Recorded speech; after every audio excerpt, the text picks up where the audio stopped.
Good morning বন্ধুরা, তোমরা কেমন আছো? আশা করি তোমরা সবাই ভালো আছো। যে যেখান থেকে আমার ভিডিওটা দেখছো তাদেরকে জানাই অনেক অনেক ভালোবাসা।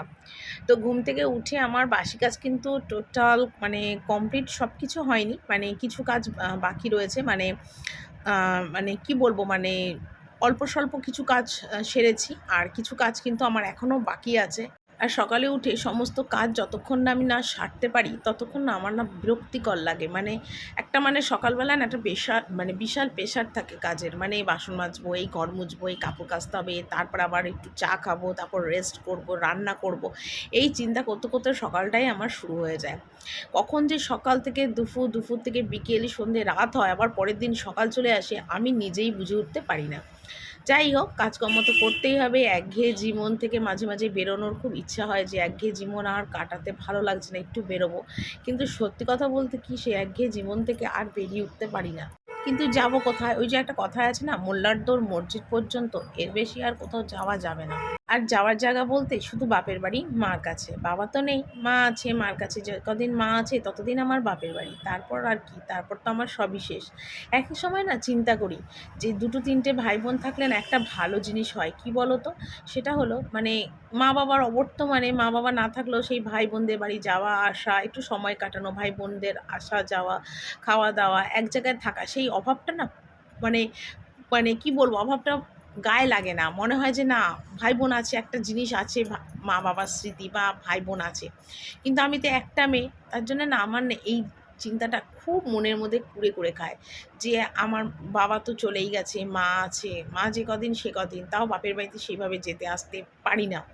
যেতে আসতে সেইভাবে পারি না। মাসে মাসে গেলে ভালো হয়, কিন্তু যেতে পারি না। সত্যিই যেতে পারি না। তো সেটাই চিন্তা করি যে এরপর আমি কি করব? কোথায় গিয়ে দুটো দিন থাকবো? একঘেয়ে জীবন, একঘেয়ে সংসার, একঘেয়ে কাজ, আর যে ভালো লাগে না। একঘেয়ে হয়ে গেছে সবকিছু। মনটা খুব কদিন ধরে টানছে মার কাছে যাব বলে। খুব টানছে। সেই ফেব্রুয়ারি মাসে গেছিলাম মার কাছে। আর এখনো পর্যন্ত মার কাছে গিয়ে উঠতে পারিনি। ৩-৪ মাস হয়ে গেল মার কাছে যাইনি। খুব মনটা টানছে। কিন্তু কি করব? যেতে গেলে সংসারের সমস্ত কিছু ফেলে চলে যাওয়াটাও না বিশাল অসুবিধা। কেন, আমার বাড়িতে কেউ কাজকর্ম করার নেই, একমাত্র আমিই ছাড়া। তো সেইসব চিন্তা করে যাই না। তারপর ছেলে যায় না। ছেলের কথা চিন্তা করে যেতে পারি না। ছেলের অনেক অসুবিধা হয়। অসুবিধা বলতে কি বলো তো? খাওয়া-দাওয়াটার খুব অসুবিধা হয়। আমি থাকলে বাবুকে একেক রকম রান্না-বান্না করে দিই। ওর অসুবিধা হয় না। আর আমি না থাকলে না ওর খাওয়া-দাওয়াটার খুব অসুবিধা হয়। টাইমটা ঠিক অ্যাডজাস্ট হয় না। দুপুরবেলা যে খাওয়া সেটা সন্ধ্যে বিকেল হয়ে যায়। কে দেবে বলো? আমার শাশুড়ি দিতে পারবে না, ননদ পারবে না। খুব একটা অসুবিধার সৃষ্টি হয়। ওখানে গেলে না, মার কাছে গেলেও আমার এখানে ছেলের জন্যে মন পড়ে থাকে, যেটা সব মায়েদের হয়। এবার হয়তো তোমরা বলবে যে তোমার ছেলেকে নিয়ে যাও না কেন? আমার ছেলেকে না তোমাদের দাদাভাই ছাড়ে না গো তার মামা বাড়িতে। আমার ছেলের মামা বাড়ি, আমার বাপের বাড়িতে। তোমাদের দাদাভাই ছাড়ে না। যতবার আমি যাই একা, একা যাই। আমার গিয়েও না শান্তি লাগে না, ভালো লাগে না। আমার মনে হয় কি যে না, ছেলেটাকে নিয়ে যাই, বা ছেলেটা গেলে একটু ঘুরবে, বেড়াবে, এদিক ওদিক যাবে, মনটা ভালো লাগবে। কিন্তু মানে ছাড়ে না, কি করব বলো? কিন্তু আমাকে তো যেতেই হবে, কারণ আমারও তো কিছু, যেমন শ্বশুরবাড়ির প্রতি কর্তব্য আছে, তেমনি বাবা নেই, মা আছে, তো সেখানেও আমার কিছু কর্তব্য আছে। তারপর যদি ভাই বোন থাকতো এতটা টেনশন চিন্তা করতাম না। যেহেতু মা একা, সেই জন্য পুরো দায়িত্বটাই কিন্তু আমার ওপর। প্রতি মাসে মাকে আমি টাকা পাঠাই, টাকা পাঠিয়ে দিই, কিন্তু সেটা পাঠিয়ে দিলে তো সব কর্তব্য সম্পূর্ণ হয় না, না? আমার তো যেতে হয়, বাড়ির কোনো অনেক রকম কাজকর্ম থাকে, দেখাশোনার ব্যাপার থাকে, সেগুলো মা বয়স হয়ে গেছে, পারে না, আমাকে সেগুলো করতে হয়। তো সেই কারণের জন্যে মন খুব টানছে কদিন ধরে যাওয়ার জন্যে। তো যাই হোক, মনকে অনেক শক্ত করে রেখেছি, বেঁধে রেখেছি যে না, যাব কিছুদিন পর।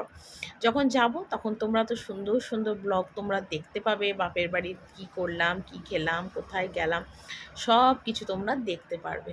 তো সেটা একটা নতুন সুন্দর ব্লগই চলে আসবে। তো যাই হোক, এখানে দেখো সকালবেলার মোটামুটি সব কাজ কমপ্লিট করে একদম ওপরে চলে এসেছি। আর প্রচণ্ড বৃষ্টি হচ্ছে বাইরে, প্রচণ্ড বৃষ্টি। সকাল থেকেই আজকে প্রচণ্ড বৃষ্টি হচ্ছে। তো তার জন্যে আজকে আর ছাদে কিছুই মেললাম না, সব বারান্দা দিয়ে মেলে দিলাম। তো তারপর দেখো স্নান টান করে চলে এলাম। আর এখানে এসে দেখো প্রতিদিন কিন্তু আমি আমার মা মনসাকে ফটোটাকে মুছি, সিঁদুর পরাই, ধূপকাঠি দেখাই। মায়ের সিঁদুরই আমি মাথায় পরি। প্রতিদিন সকালবেলা চান করে এসে এই কাজটা আমি সবার প্রথম করি। খুব মনটা খারাপ লাগে যে মাকে যদি একটা সিংহাসনে বসাতে পারতাম, মাকে যদি একটু ফুল দিতে পারতাম, একটুখানি ধূপকাঠি দেখিয়ে বাতাসা মিষ্টি খেতে দিতে পারতাম। এইটাই মনের মধ্যে আমার প্রচণ্ড আফসোস যে আমি এটা করতে পারলাম না, কারণ আমার ঘরের লোক আমার ঠাকুর ঘরে বসাতে দিল না। সেই জন্যে আমাকে নিজেই আমার ঘরেই মাকে বসাতে হলো। যাই হোক, মনের দুঃখ মনের কষ্ট মনেই থাক, সব কিছু আর প্রকাশ করার দরকার নেই। কেননা আমি যেটা বলি না, অপ্রিয় সত্য কথা হয়ে যাবে, কেউ যদি আবার শোনে বোঝে তাহলে অসুবিধা হবে, বলবে অপ্রিয় সত্য কথা বলছি। তো যাই হোক, এখানে দেখো মাকে একটু ধূপকাঠি দেখাচ্ছি। মনে হয় যে মানে অনেকক্ষণ মার কাছে এরকম ধূপকাঠি দেখায়, মার কাছে বসে থাকি, কিন্তু সেটারও না আমার টাইম হয় না। একটার পর একটা কাজ, এইদিকের কাজ ওদিকের কাজ সেদিকের কাজ, সব কাজ থাকে। তো প্রতিদিন এইভাবে আমি ধূপকাঠি দেখাই, মানে ঘরেতে বাইরে দেখাই, সব কিছু ধূপকাঠি দেখিয়ে তারপরে আমি চুল আশ্রাই, তারপরে চা যদি খাওয়ার হয় চা খাই, চা খেয়ে তারপর কিন্তু আমি নিচে চলে যাই। তো যাই হোক, চুলটা দেখো ভেজা ছিল প্রচণ্ড, মানে ভেজা, ভালো করে দেখলাম চুল আসাতে গিয়ে দেখছি চুলে খুব জল। তো চিন্তা করলাম না, চুলটা একটু মুছে নিই, না তো এই চুলের জলটাই না আমার ঠান্ডা লেগে যাবে। কেন আমার ঠান্ডা লাগে না, কিন্তু যদি ঠান্ডা লাগে খুব বিচ্ছিরি ঠান্ডা লাগে, এমন ঠান্ডা লাগে না, মানে আমাকে ওষুধ খেয়ে সেটাকে ঠিক করতে হয়। তো দেখো, তারপর তোমাদের দাদাভাই নিয়ে এসেছে বাজার থেকে কাতলা মাছ, বেশ ভালোই এনেছে মাছগুলো পেটি। তো সেগুলো একটু গরম জলে দিয়ে রেখেছিলাম। গরম জলে মাছ দিয়ে রাখলে না দেখবে মাছের একটা আষ্টে গন্ধ থাকে, সেটা না খুব তাড়াতাড়ি উঠে যায়। অনেকে আছে ঠান্ডা জলেই মাছ ধোয় নুন দিয়ে, কিন্তু আমি আবার গরম জলে ধুই। তো যাই হোক, এখানে দেখো মুসুরির ডাল ফোড়ন দিলাম, কালো জিরে কাঁচা লঙ্কা ফোড়ন দিয়ে, এদিকে ভাত হচ্ছে দেখো। আর এখানে দেখো সর্ষে পোস্ত বাটা দিয়ে একটুখানি কাতলা মাছ করবো। আমাদের বাড়িতে না এখন বেশ কিছুদিন ধরে না ঝোলটা কেউ খেতেই চাইছে না, আলু বড়ির ঝোল। যখনই যে খাচ্ছে এরকম সর্ষে পোস্ত বাটা দিয়ে মাছ খাচ্ছে, কিন্তু আমার তো ভীষণ ভালো লাগে, একটু ঝাল ঝাল হবে, টকটক হবে সর্ষে পোস্ত বাটা দিয়ে। আমার মা না ঠিক এরকম করে, জলই দেয় না, কিন্তু এই বাড়িতে না আমার একটু বলবে রস রস টাইপের থাকবে, একটুখানি ভেজা ভেজা থাকবে, এরকম বলে। মানে এক এক বাড়িতে এক এক রকম রান্নার সিস্টেম। আমার মা আবার এটাকে একদম শুকনো করে বেশ খেতে লাগে। তো বাপের বাড়িতে গেলে তখন আর মানে নিজের পছন্দ মতো না, মা আমায় সুন্দর করে রেঁধে বেঁধে খাওয়ায়, আমার বেশ ভালো লাগে তখন সেই রান্না বান্নাটা খেতে। গুড ইভিনিং বন্ধুরা, ঘড়িতে বাজে আমার 6:30, একদম বাইরে অন্ধকার। আজকে প্রচণ্ড বৃষ্টি হয়েছে, প্রচণ্ড বৃষ্টি হয়েছে। আর তার মধ্যে আমি ছাদে গেছিলাম রিল করতে। আজকে রিল করতে গেছিলাম প্রায় 4:30 4:45, অনেকটাই আমার আজকে দেরি হয়ে গেছে।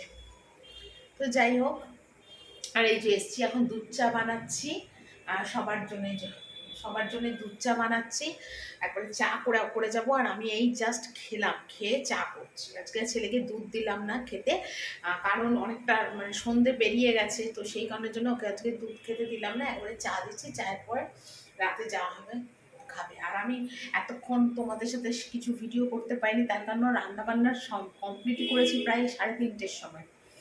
তো কমপ্লিট করে তারপরে উপরে গেলাম, ফোনটা চার্জে বসালাম। তারপর ওই করতে করতে ছেলে চলে এলো ঠাকুর ঘর থেকে, আমি চলে গেলাম ছাদে রিল বানাতে। রিল বানিয়ে এসে ঘরে টুকিটাকি কাজ করলাম, ছেলেকে একটু জল খাওয়ালাম, নিজেকে জল খেয়ে 10-15 মিনিট রেস্ট করলাম, তারপর নিচে গেলাম খেয়ে যখন সন্ধ্যাবেলায় চা বানাচ্ছি এতক্ষণে। ঠিক আছে, তো চলো আবার পরে আসছি। তো দেখো, তোমাদের দাদাভাই যখন মানে দোকান থেকে এলো তখন বাজার নিয়ে এসছে, বলো খুব ভালো বাজার বসেছিল, নিয়ে এসছে। তো দেখো এখানে 1 কিলোর মতন পটল এনেছে, আমি আবার এগুলো সমস্ত মানে প্যাকেট থেকে ঢেলে রাখলাম। একটা বড় পেঁপে এনেছে, কুমড়ো এনেছে, 1 কিলো 1.5 কিলোর মতো আলু এনেছে, সব নিয়ে এসছে। তো ফ্রিজে রাখলাম না, ফ্রিজে রাখলে না মানে কীরকম যেন শুটকো টাইপের হয়ে যায়, আর সেই জন্য বাইরে এরকম খোলা মেলার মধ্যেই রাখলাম। তো যাই হোক, কালকে সবজি বাজারটা একদম রেডি রইলো, অসুবিধে হলো না। আর আমি না এরকম কালভার্টের ওপর তুলে রাখি, কারণ নিচে না ইঁদুর ফিদুর এসে খেয়ে গেলে অসুবিধা হয়। তারপরে দেখো এই চুবড়ির মধ্যে আলুটাও ঢেলে রাখছি, কারণ আলু প্যাকেটে থাকলে না আলু না নষ্ট হয়ে যায়, সেই জন্য আমি আলু এরকম মানে ঝুড়ির মধ্যে ঢেলে রাখি সব সময়। তো দেখো, তারপরে এখানে করেছি আলু সিদ্ধ, মাছ আর ডাল। তোমাদের দাদাভাইয়ের খাবারটা বেড়ে দিলাম, দিয়ে এলাম ওপরে গিয়ে। তারপর ফোনটা একটু চার্জে বসিয়েছিলাম। তারপরে ওপরে জিজ্ঞেস করলাম কি রান্না বান্না হবে, তো সবাই বললো যে আলুর পরোটা হবে। তো পেঁয়াজ দিয়ে, কাঁচা লঙ্কা দিয়ে, ধনেপাতা দিয়ে, রসুন কুচি দিয়ে যেরকম আলুর পরোটা হয় সেরকমই আলুর পরোটা আজকে করছি। ময়দা মাখলাম, ঢালা আলু পরোটা করলাম, কারণ রোজ না ওই রুটি নয় লুচি তার সাথে আবার তরকারি করো ভালো লাগে না, সেই জন্য আমি একদম সবার বাবার জন্য আলুর পরোটা করলাম, শাশুড়ির জন্য নিরামিষ করে পাঠিয়ে দিলাম শাশুড়িরটা। আর এখানে ছেলের জন্যে ভাজি, আর বাবুকে নিচেই ডাকলাম যে বাবু তুই নিচে আয়, নিচে এসে খা, কেন আমি এখনও তোমাদের দাদাভাইয়েরটা করব, আমার পরোটাটা করব, তো অনেকটা দেরি হবে। আর আজকে বিকেলবেলা না বাবু কিছু টিফিন খায়নি, তো সেই কারণের জন্য ওকে নিচেই ডাকলাম যাতে টাইম মতন খাওয়াটা হয়ে যায় আর কি। তো বাবুকে জিজ্ঞেস করছিলাম কেমন হয়েছে, তো বাবু বলছে দারুণ হয়েছে আলুর পরোটা খেতে, আর দেখো গরমে কি করছে। তো চলো বন্ধুরা, আজকে ভিডিওটা এখানেই শেষ করি। Good night.